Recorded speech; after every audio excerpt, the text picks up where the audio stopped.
Happy Turtle Tuesday. I'm Judith Hoag, here with a special pre-recorded live report. Welcome to April's April Takeover.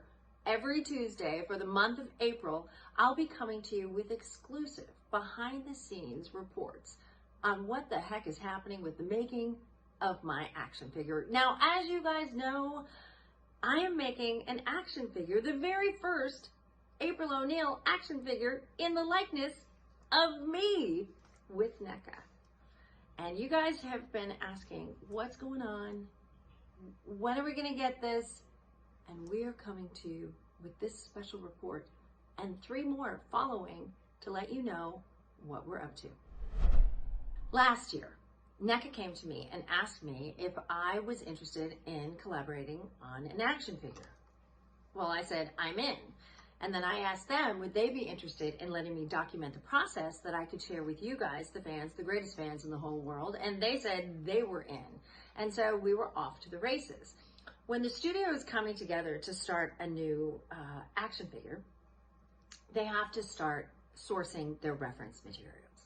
So in the case of me, what they did is they started looking at old magazines, at trading cards, at behind the scenes photos, press releases, and they looked at the Blu-ray, which was kind of challenging for them because the filmmakers shot the film very dark, which was intentional.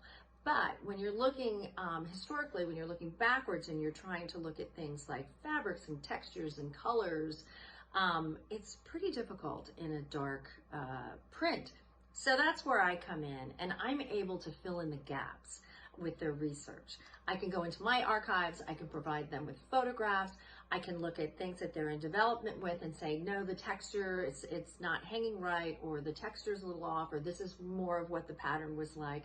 I was able to show them, these are the earrings that I wore in the film, so I was able to photograph these, and they could do a perfect replica of what my earrings look like. Now, as you can see, the Neca figures, they're really accurate. And when I look at this figure and I see, you know, the detail in it, I mean, this is exactly the Ninja Turtle that I worked with in the film. And so this level and attention to detail is so crucial. So there was so much, and continues to be, so many texts and emails and Zoom calls and communication that we do throughout the months to make sure that everybody's on the same page.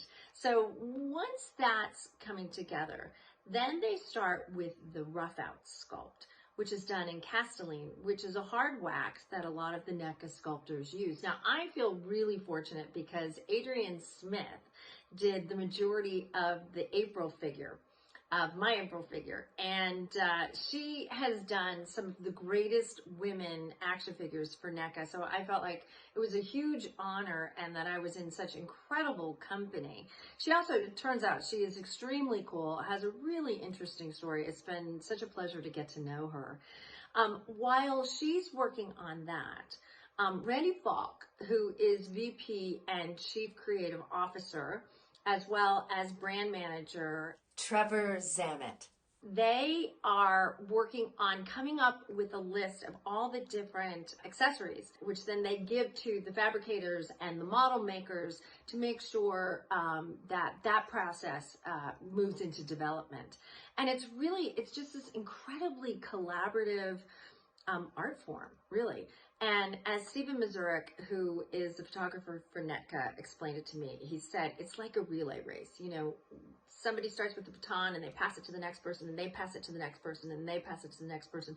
And it's really everybody's artistic contribution that creates these beautiful figures. It's a whole really fascinating world. And so I want to take you into this world that I'm discovering And there'll be 3 more episodes that follow after this, and we will hopefully give you a little snapshot of what's going on behind the scenes. Meanwhile, if you want to connect with me, you can find me on Instagram at Judith Hoag Official, on YouTube at Judith Hoag Goddess on Fire, and on TikTok at Judith Hoag, where I make some very lame TikTok videos. I look forward to seeing you next week, and for this week, this is Judith Hoag signing off.